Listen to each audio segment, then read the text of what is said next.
My sister stole my engagement ring to propose to her boyfriend, and my parents supported her because she's younger and deserves a chance. But when the jeweler called, my sister stole my engagement ring to propose to her boyfriend, and our parents backed her up because she's younger and deserves a chance. But when the jeweler called, the velvet box felt all wrong in my hands. Too light, too hollow. My engagement ring, the stunning 3-carat princess-cut diamond that Bruno had proposed with just months ago, was gone.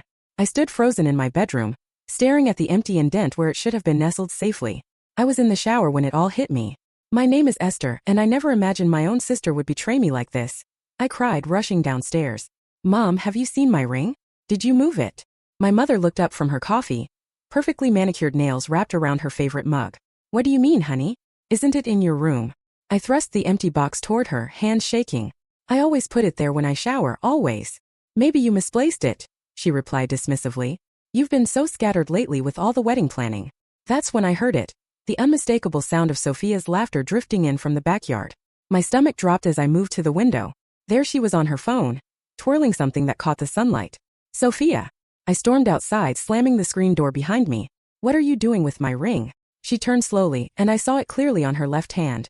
My ring, the 3-carat diamond Bruno had spent months saving for. Oh, hey sis, she said with that sweet smile she'd used to get away with everything since we were kids. Isn't it beautiful? Zayn proposed last night. The world tilted. That's my ring, Sophia. Don't be ridiculous, I shouted. But she laughed, her eyes darting away. Zayn picked it out himself, Sophia. Take it off right now. I kept my voice steady despite the rage building inside me. That is my engagement ring, and you know it. At that moment, our father appeared at the door. What's all this shouting about? He asked. Dad, she's trying to pass it off as her own, I said, turning to face them. She stole my ring. Daddy, tell her to stop, I pleaded. Sophia's lower lip trembled. Why would I steal her ring? Zayn proposed to me. He bought this now. I turned to my parents. Mom, I demanded.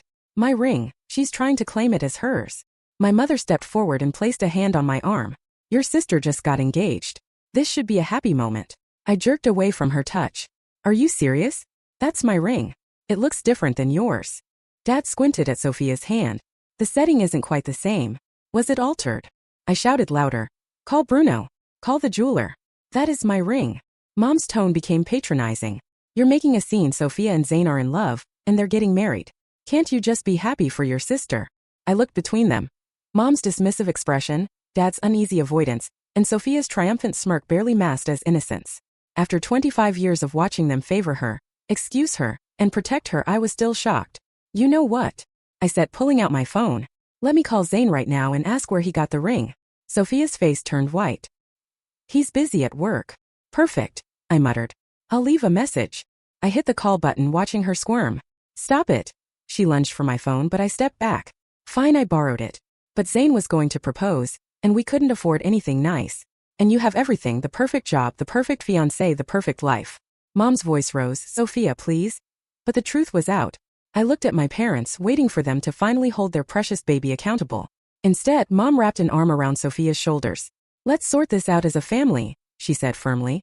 There's no need to involve Zayn or make this public. Sophia made a mistake, but her intentions are pure. Love makes people do crazy things. I laughed harshly, my voice cracking. That's my ring, Sophia. You stole it from me, lied about it, and you expect me to just let it go. Esther, please, my mother pleaded. No, Mom, I snapped. You're defending her again. I'm trembling right now because she stole from me and lied to everyone. I looked at my sister, still proudly wearing my ring as if protected by our mother's embrace. Something inside me hardened. A lifetime of being the reasonable one crystallized into resolve. You're right, Mom. We can fix this, and I will. Then I turned and walked away, leaving their muffled calls behind. They had no idea what was coming. Karma has a way of collecting its debts, and I was determined to make sure it did. That night, I spent hours at Kimberly's apartment while my phone buzzed with ignored messages from my family. The next morning, I strode into my parents' house with purpose. They were all gathered in the kitchen, acting as if nothing had happened. Oh good, you're back, Mom said, sliding a plate of pancakes across the counter.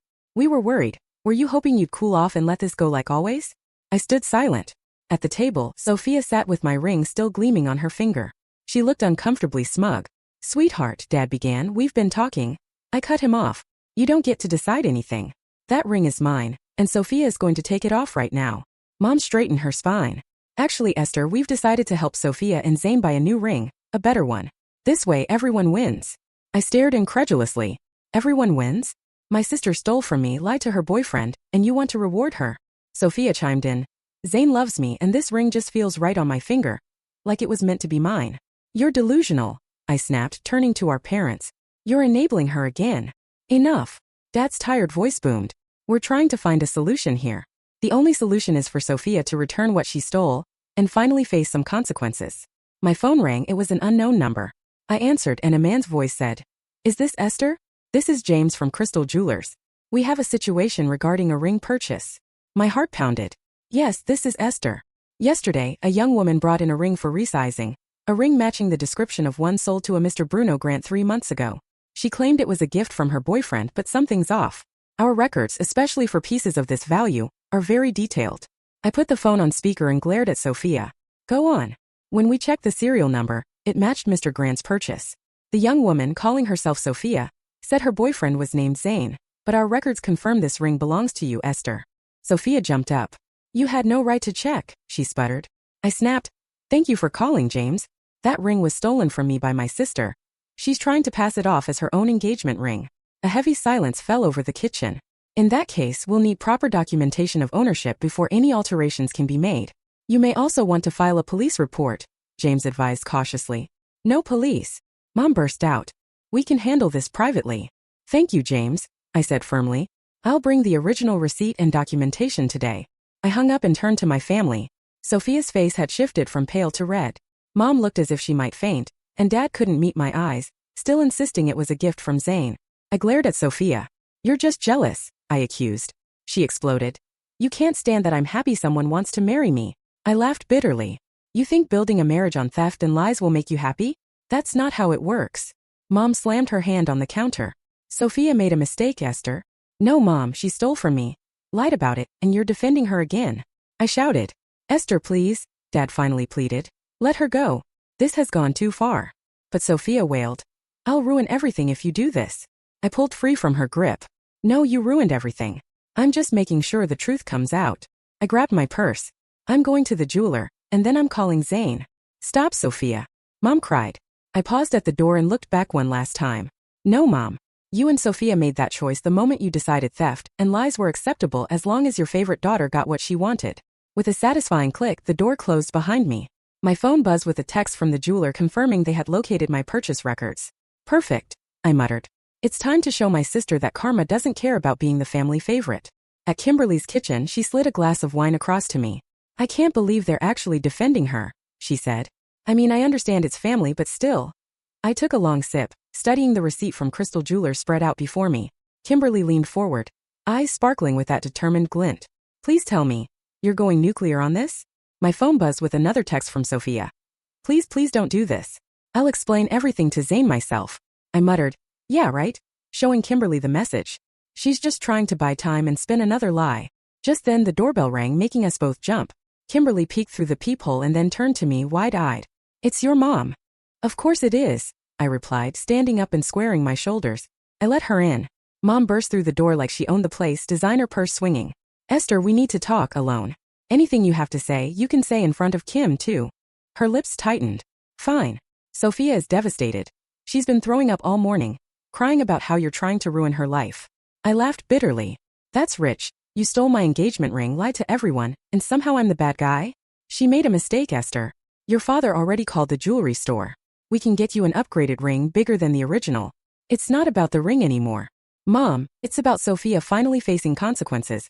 About her ruining her relationship and bringing shame to this family, I said firmly. Kimberly snorted. The only shame is how. I cut her off. I can't believe you're defending her. I glanced again at the receipt. You should have seen her face when the jeweler called. It was like a kid caught with her hand in the cookie jar. Except the cookie is a 3-carat diamond worth 20 grand. I squared my shoulders. Here's the plan. I'm going to go to the jeweler, gather all the evidence, and then call Zane. I'm not letting her get away with this. Kimberly nodded slowly. I can't believe you're doing this, but I know you will. Another text from Sophia arrived. Please, Esther, don't do this. I'll explain everything to Zane myself. I shook my head, determined. I took a deep breath, closed the door behind me, and whispered. Karma always collects its debts. This time it's her turn to pay. You're enabling a thief, I said firmly. My mom's head snapped toward her. This is a family matter, she insisted. But it stopped being just a family matter the moment Sophia dragged Zane into her web of lies. He deserves to know what kind of person he's about to marry. She loves him, Mom pleaded. She's desperate. You know how hard she's had to struggle while you had everything handed to you. Everything was handed to me, too. I slammed my wine glass down. I worked my ass off for every bit of what I have. I put myself through grad school, built my career, and found a man who truly loves me. None of it was given on a silver platter. But my sister? My own sister is a thief, and she's about to learn that actions have consequences. I pulled out my phone. Let me call Zane right now. Don't you dare. Mom lunged for my phone, but Kimberly stepped between us. Mrs. Howard, Kimberly's voice was ice cold. I suggest you step back. My phone rang, 1 ring, 2 rings, 3. Hello. Zane's confused voice came through. Zane, it's Esther. We need to talk about Sophia's engagement ring. Esther, please. Mom's voice cracked with desperation. What about it? Zane asked. I need you to meet me at Crystal Jewelers in an hour. There's something you need to see. There was a pause. Okay. Should Sophia come too? No, I said firmly, watching Mom's face crumple. Just you. After I hung up, Mom glared at me like I was a stranger. I never thought you could be so cruel, she whispered. Cruel. I laughed bitterly. Cruel is watching your sister steal from me, and then helping her cover it up. Cruel is letting her lie to an innocent man about something as important as an engagement. Cruel is standing in someone else's home, guilt-tripping me into accepting more family betrayal. You've changed. Mom, she started. No, I interrupted. I finally had enough. Now if you'll excuse me, I have a meeting at the jeweler. Mom grabbed my arm as I moved past her. If you do this, don't expect to be welcome at home anymore. I gently removed her hand. That's fine. I'd rather be alone than be surrounded by people who think love means enabling theft and lies. After Mom left, Kimberly hugged me tight. You okay? She asked. Actually, yeah, I replied, picking up the receipt, my proof of ownership for the first time in forever. I feel like I'm doing exactly what I should be doing. Want me to come with you to meet Zane? Kimberly offered. I shook my head. No, this is something I need to do alone. But keep your phone on. Something tells me Sophia is going to put on quite a show when she finds out what's happening. As I gathered my things to leave, my phone lit up with a text from Sophia. Please don't do this. I'll explain everything to Zane myself. Yeah, right? I muttered, showing Kimberly the message. She's just trying to buy time to spin another lie. Kimberly nodded. Then the doorbell rang, making us both jump. Kimberly peered through the peephole and turned to me, eyes wide. It's your mom. Of course it is, I said, standing up and squaring my shoulders. Let her in. Mom burst through the door like she owned the place, designer purse swinging. Esther, we need to talk alone. Anything you have to say, you can say it in front of Kim, she demanded. Her lips tightened. Fine. Sophia is devastated. She's been throwing up all morning, crying about how you're trying to ruin her life. That's rich, I scoffed. She steals my engagement ring, lies to everyone, and somehow I'm the bad guy? She made a mistake, Mom offered. Your father already called the jewelry store. We can get you an upgraded ring. Even bigger than the original. It's not about the ring anymore. Mom, it's about Sophia finally facing consequences for once.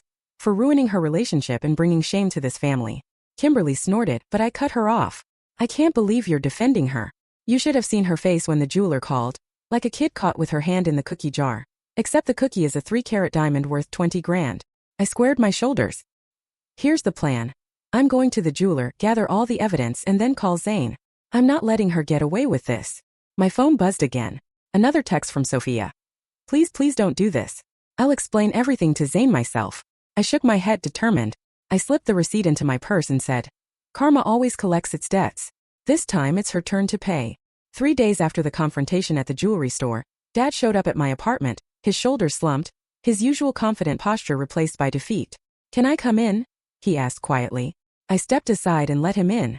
He settled onto the couch, looking around at the boxes I'd been packing. You're really moving out of the house. I can't stay there anymore, I said, sitting across from him. Not after everything. He nodded slowly. Sophia hasn't left her room since that day, and your mother is beside herself. And how are you, Dad? He asked for the first time, shame in his eyes. I've been doing a lot of thinking about how we got here. The front door opened and Bruno walked in with coffee and bagels. He froze when he saw Dad, then carefully set the breakfast down.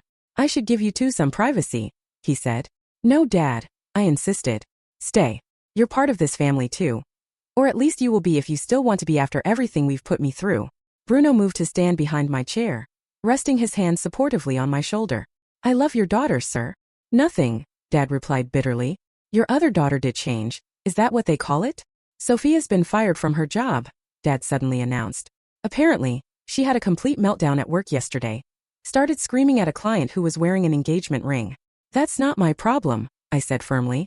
No, it isn't, Dad agreed. Just like it wasn't your problem when she crashed your car in college, or when she dipped into your savings last year. We always made it your problem, didn't we? I felt tears welling up, but I held them back. You and Mom always said I needed to protect her, to understand her. We were wrong. Dad's voice cracked. We failed both of you. We failed Sophia by never teaching her consequences, and we failed you by making you responsible for her actions. A knock at the door interrupted us. Bruno answered it, revealing Mom and Sophia standing there for a family intervention. Sophia, Mom announced, pushing past Bruno. We're fixing this right now. There's nothing to fix. I stood up. You need to leave now. Sophia, Mom cried, as Sophia planted herself in the middle of the living room. This has gone on long enough. Zane won't answer my calls and I lost my job. Everything's falling apart because you can't just let me be happy. Stop it, Sophia, Dad shouted, turning to face her. Do you have any idea what you've done? You stole from your own sister, lied to a man you claim to love, and now you're trying to play the victim. Mom stepped forward. Please, she's hurting. I took a deep breath. We've all been hurt. Mom's eyes filled with desperation. We need to fix this. I glared at Sophia. I never thought you'd stoop so low. I'm going to the jeweler and then calling Zane. Stop, Sophia. Mom cried again. I paused at the door and looked back one last time. No, Mom. You and Sophia made the choice the moment you decided that theft and lies were acceptable. As long as your favorite daughter got what she wanted. The door closed behind me with a satisfying click. My phone buzzed with a text from the jeweler confirming they had located my purchase records. I muttered, perfect. It's time to show my sister that karma doesn't care about being the family favorite. At Kimberly's kitchen, she slid a glass of wine over. I can't believe they're actually defending her, she said. I took a long sip while studying the receipt spread out before me. Kimberly leaned in, eyes sparkling with determination. Please tell me you're going nuclear on this. My phone buzzed with another text from Sophia. Please don't do this. I'll explain everything to Zane myself.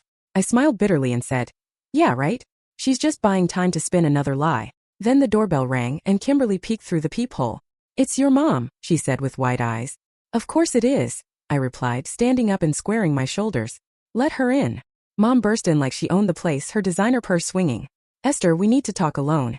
Anything you have to say, you can say it in front of Kim too. Her voice was tight.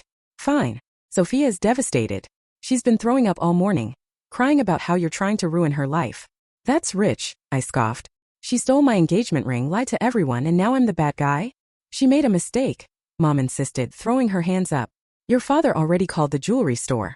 We can get you an upgraded ring bigger than the original. It's not about the ring anymore. It's about Sophia finally facing consequences, I shot back. Consequences for ruining her relationship and bringing shame to this family. Kimberly snorted, but I pressed on. I can't believe you're defending her. You should have seen her face when the jeweler called. Like a kid caught red-handed with a 3-carat diamond worth 20 grand. I squared my shoulders and declared, here's the plan. I'm going to Crystal Jewelers, gather all the evidence and then call Zane. I'm not letting her get away with this. I texted, Zane, meet me at Crystal Jewelers in 1 hour. There's something you need to see. After hanging up, I saw Mom's face crumple even more. I never thought you could be so cruel, she whispered. I turned away, determination set. I'm done enabling a thief, I said. Your behavior isn't a family matter anymore when Sophia drags Zane into your lies. He deserves to know what kind of person she is. Mom lunged for my phone, but Kimberly stepped in.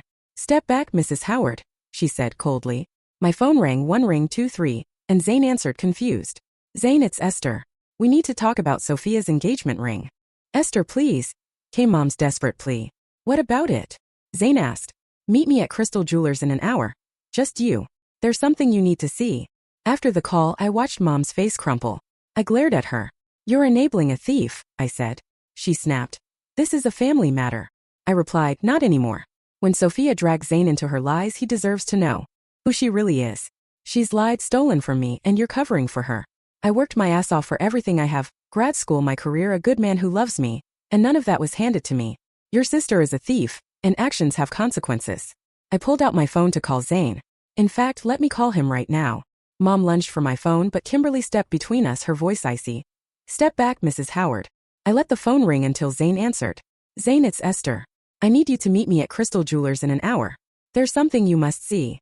There was a pause, then. Okay, just me? Just you, I said firmly, watching Mom's face crumple further. After hanging up, I glared at my family. You're enabling her again.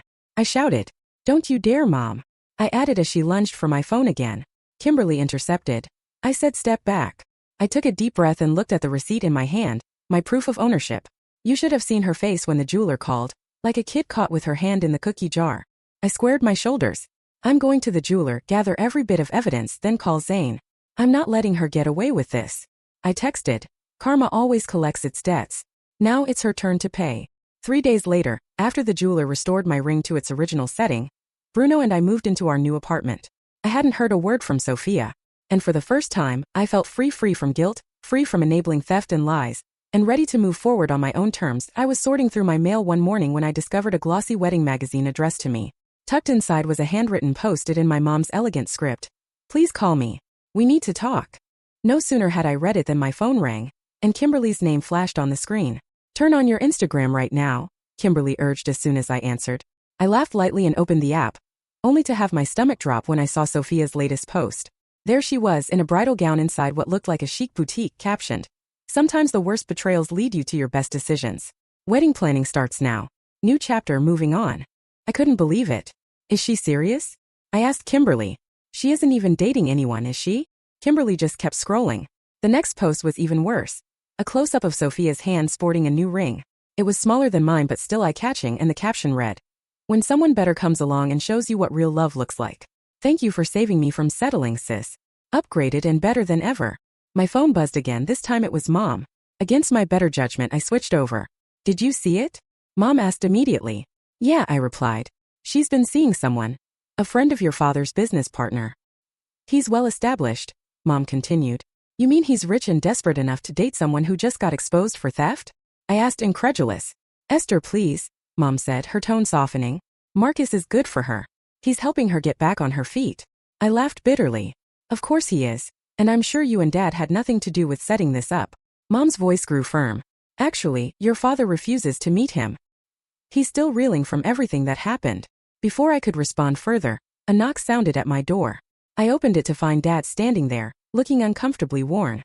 "I'll call you back," he mumbled into my phone, then added, "Can we talk?" I let him in. I couldn't help noticing how much he'd aged in just 2 weeks. The confident businessman I once knew now looked lost and defeated. Sitting heavily on my couch, he said, "Sophia's getting married again." I frowned. "To your business partner's friend?" "Yeah," Dad spat out, his voice bitter. "They're calling him Marcus." I pulled out my phone and showed him a text I'd received. A snapshot of one of Sophia's posts reading, "Hope you're happy with your boring life and basic ring. Marcus bought me a real diamond." Some men just know how to treat their women right. Dad's eyes closed in pain as he read the message. "I'm so sorry," he whispered, tears betraying his stoic facade. "I never thought." I shook my head, my tone hardening. "I never thought I'd have to face this. But here we are. I'm sick of watching her twist things around, manipulating everyone without a second thought." Later that day, at the annual family charity gala, the tension became unbearable. I spotted Sophia immediately. Impossible to miss in a bold red dress that screamed extravagance. Marcus, impeccably dressed with silver hair peeking from beneath his expensive suit, stood close by her side. My mom hovered nearby, beaming as she introduced them to everyone. "Esther, come meet Marcus properly," Mom said, practically dragging Sophia over. I muttered under my breath as I edged toward them. Some things never change. Before I could intervene, Marcus raised his glass and gathered everyone's attention. "Ladies and gentlemen, I have the pleasure of announcing that in 3 weeks, Sophia will be my wife." The room erupted into applause. Mom rushed forward to hug them both, but Dad remained rooted beside me, his expression dark with disapproval. 3 weeks. Dad repeated, his voice low. "She met this man 2 weeks ago, and now she's putting on a show to prove she's the one. As if that makes everything okay." My phone buzzed again, a fresh text from Sophia. "When you upgrade from a boy to a man, sorry not sorry. # living my best life." I felt my blood run cold as Dad's face contorted in anger. "Are you seriously tagging Zane in that?" I hissed, recalling all too well how Sophia had once stolen my engagement ring and lied about it. Mom tried to intervene. "Esther, darling, let's just let it go. This is her new beginning." "New beginning?" I snapped. "You mean a fresh start built on theft and lies? You can't expect Marcus to fall for that, Dad. You and Mom enabled her from the start." The conversation escalated until Dad finally slammed his fist down. "I'm selling my share of the business," he declared. "What?" I gasped. "Why?" "Because Marcus works there," Dad spat. "And I can't stand watching your mother and sister manipulate another man into their web of lies. I need to start over somehow." I stared at Dad, heart heavy with the weight of our fractured family. Moments later, my phone buzzed with yet another text, from Sophia. "Hope you're happy with your boring life and basic ring. Marcus bought me a real diamond. Guess some men know how to treat their women right. I showed it to Dad. He closed his eyes in pain and began to cry, whispering apologies. I looked at him, feeling an unfamiliar mix of anger and sorrow. Dad, I'm not responsible for her choices, I said quietly. But I am done protecting her. Bruno, who'd been silently watching, placed a supportive hand on my shoulder. What now? He asked softly. I swallowed hard. Now I let go. I'm going to Crystal Jewelers to get my ring restored, and then I'll call Zane. He deserves to know the truth, without all this manipulation. Bruno nodded and we left together. 3 days after the confrontation at the jeweler, after I saw the receipt verifying that the ring had been purchased by Bruno Grant 3 months ago, I moved into my new apartment with Bruno. I hadn't heard a word from Sophia since, and somehow that silence felt like a small victory. I glanced down at the restored ring on my finger. Its 3-carat diamond shining exactly as it should. I had finally taken control.